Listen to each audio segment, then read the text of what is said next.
তো আজকে আমরা চলে এসেছি বাউমিয়ানে। আর এটা আছে, এটা কোথায় আছে লোকেশন বলে পারে? বাসন্তী দেবী কলেজের ঠিক পাশেই আমরা আছি, বাউমিয়ানে।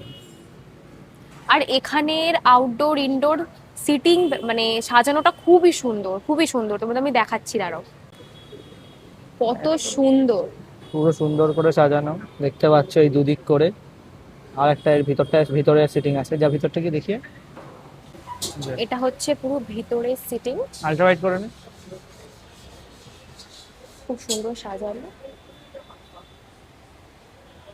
আজকে আমরা প্রমোশনাল শুটে এসেছি, তারপর অনেক অনেক কিছু খাওয়া দাওয়া আছে, তোমাদের সব দেখাবো টেস্ট করে কি কেমন না কেমন কি কি দেখাবো। খাচ্ছি না খাচ্ছি। হ্যাঁ, ওদের কিন্তু আরো দুটো আউটলেট আছে, বলে দেখো এদের পাশে। আরেকটা আউটলেট আছে যেটা মধ্যম গ্রামে আছে, ওখানে সাজানোটা আরো বেশি সুন্দর এর থেকে, আমি না, দেখেছি। এটাতে একটা আউটডোর আছে, ওটাতে আউটডোর নেই, তবে হ্যাঁ, ওটা বেশ সুন্দর এটা। কিন্তু ওটা একটু বেশি সুন্দর সাজানো, হেভি সুন্দর। কিন্তু এটাও খুবই সুন্দর, এখানে এসে তোমরা বিভিন্ন রকম ইনস্টাগ্রাম ফটো বলো, ফেসবুক ফটো বলো ছাড়তে পারবে, খুব সুন্দর সুন্দর ফটো তুলতে পারবে।